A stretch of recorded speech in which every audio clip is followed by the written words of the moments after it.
방해자의 시간여행. 서울 종로구 운리동에는 우리나라 최초의 미용실이 있었다. 1920년 7월 29일 동아일보의 경성미용원이라는 상호로 광고를 한 곳이 있어 이곳이 우리나라 최초의 미장원으로 추정하고 있다.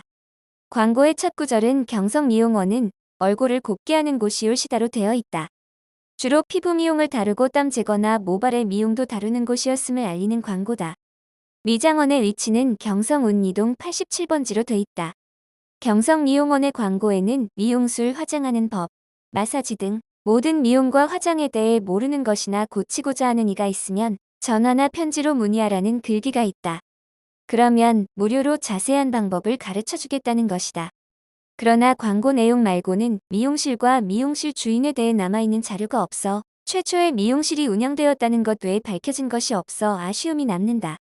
운리동은 창덕궁 앞 동네로 궁궐과 관련된 여성들이 많이 살고 있었고 기녀들이 모여 있었기 때문에 동네 인근엔 각종 악기를 다루는 사람, 소리꾼, 무당, 점쟁이들이 모여 살고 있었고 제기나 상여 등을 취급하는 곳도 있었다.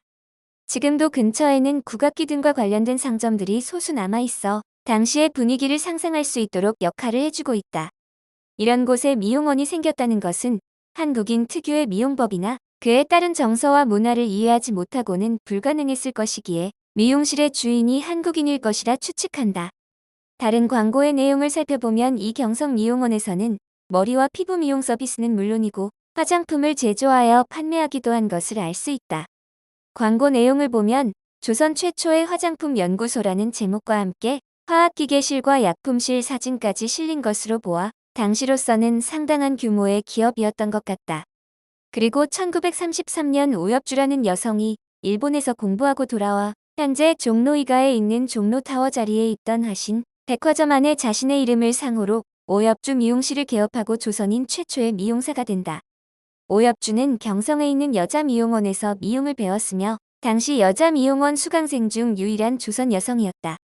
미용원에서 공부를 마친 뒤 일본으로 건너가 3년간 배우 활동을 하여 일본에서 배우 활동을 한 최초의 조선 여성이기도 하며 국내 최초의 쌍꺼풀 수술자이기도 하다. 이렇게 다양한 분야의 최초 타이틀을 보유한 당시 최첨단 패션의 아이콘이었던 것이다. 오엽주 미용실에서는 머리 미용으로 파마를 해서 화제가 되었다. 당시 파마는 전기 파마였는데 전기로 머리를 지진다 하여 전발이라고도 하였다.